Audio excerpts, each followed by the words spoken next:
আনসারগণ তারা আন্দোলনে মেতে উঠছে সরকারি চাকরিকরণে জাতীয়করণের কারণে। তারা এক দফা আন্দোলনে তারা শুরু করেছে। তাদের চাকরিকে সরকারিকরণ করতে চায়। তাদের চাকরি সেনাবাহিনীর মতো, পুলিশের মতো রেশনের আওতাভুক্ত চায়। তারা যে 3 বছর পর পর চাকরি হওয়ার পরে 6 মাস বিশ্রাম পায়, এটা তারা চায় না। এজন্য তারা এক দফায় দাবিতে আন্দোলনে মেতে উঠেছে গত 11ই আগস্ট থেকে। গতকালকে সচিবালয় তারা ঘেরাও করেছিল এক দফা দাবির জন্য। আমরা দেখতে পাচ্ছি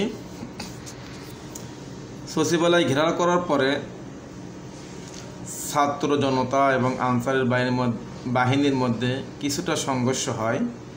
এই সংঘর্ষে 2 জন ছাত্র মারাও যায়। পরে আনসার সদস্যদেরকে এভাবেই দৌড়ের উপর পিটানি দেওয়া হচ্ছে। তাদেরকে বলা হচ্ছে মিষ্টি খাবে না, মিষ্টি খা। আনসার বাহিনী এক দফা আন্দোলন। বাংলাদেশে বন্যা কবলিত মানুষের যে অবস্থা, তাদের মধ্যে সেই সময়ে তারা আবার এই আন্দোলন শুরু করেছে।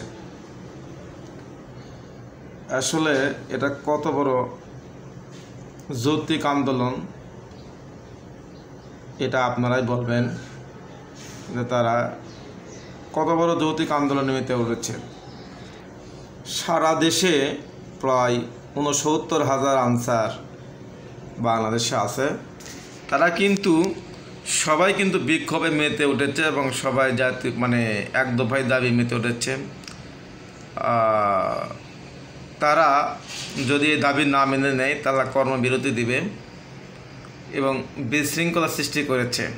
আমরা দেখতে পাচ্ছি যে ঢাকার জায়গা তারা মেতে উঠেছে এবং তারা পরবর্তীতে এমন পর্যায়ে চলে গেছে যেটা আসলে পরে সবশেষ পরিস্থিতি, সচিবালয়ের সামনে থেকে সবগুলো আনসারকে এক জায়গায় বসে রেখে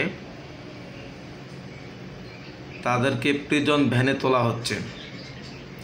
সবগুলো আনসার এক জায়গায় বসানো আছে। সে প্রিজন ভ্যানে তোলার সময় যে দৃশ্য আছে, সেই দৃশ্যটাই আসলে মূলত তুলে ধরা হয়েছে। এগুলো সবগুলো হলো আনসার বাহিনীর সদস্য। এরাই আন্দোলনে মেতে উঠেছিল।